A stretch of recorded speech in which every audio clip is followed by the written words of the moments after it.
Large cap ID கம்பெனியான Wipro கிட்ட Wipro consumer care and lightning சொல்லி ஒரு செக்மெண்ட் இருக்கு. FMCG and consumer related products எல்லாமே அந்த செக்மெண்ட்ல தான் வந்து அவங்க சேல் பண்ணிட்டு இருக்காங்க.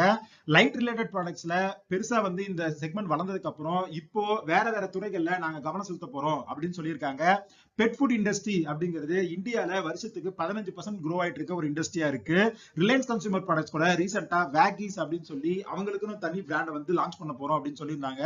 இப்போ இந்த விப்ரோ கன்சூமர் கேர் செக்மெண்ட்டும் என்ன சொல்லியிருக்காங்க அப்படின்னா, நாங்க இந்த செக்மெண்ட்ல வந்து ஹாப்பி ஃபர் அப்படின்னு சொல்லி ஒரு பிராண்டை லான்ச் பண்ண போறோம். 6ல இருந்து 12 மாசத்துக்குள்ள அந்த பிராண்டை வந்து நாங்க லான்ச் பண்ணுவோம் அப்படிங்கிற மாதிரி சொல்லியிருக்காங்க.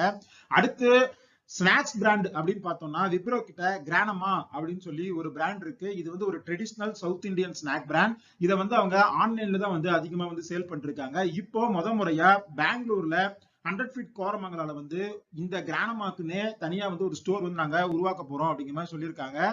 இதுக்கு எக்ஸ்பான்ஷன் பிளான் அப்படின்னு இப்போதைக்கு எதுவும் இல்லை. இந்த ஸ்டோர் உருவாக்குறது அப்படிங்கிறது எக்ஸ்பீரியன்ஸ் சென்டராகவும் கஸ்டமர் ஃபீட்பேக்கை பெறதுக்காகவும் வந்து நாங்க பண்றோம் அப்படிங்கிற மாதிரி சொல்லியிருக்காங்க.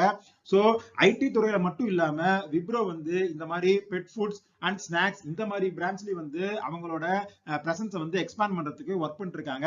ஷேர் பார்த்தோம் அப்படின்னா கடந்த ஒரு வருஷமா பிரஷர்ல தான் இருக்கு. எல்லா ஐடி கம்பெனி மாதிரியுமே கடந்த ஒரு வருஷத்துல மட்டுமே 15% டவுன் ஆகி 250 ரூபா அப்படிங்கிற ரேஞ்சில் வந்து ட்ரேட் ஆயிட்டு இருக்கு. பிஇ ரேஷியோ பார்த்தோம்னா 19.65 வந்து இந்த கம்பெனியோட பிஇ வந்து இருக்கு.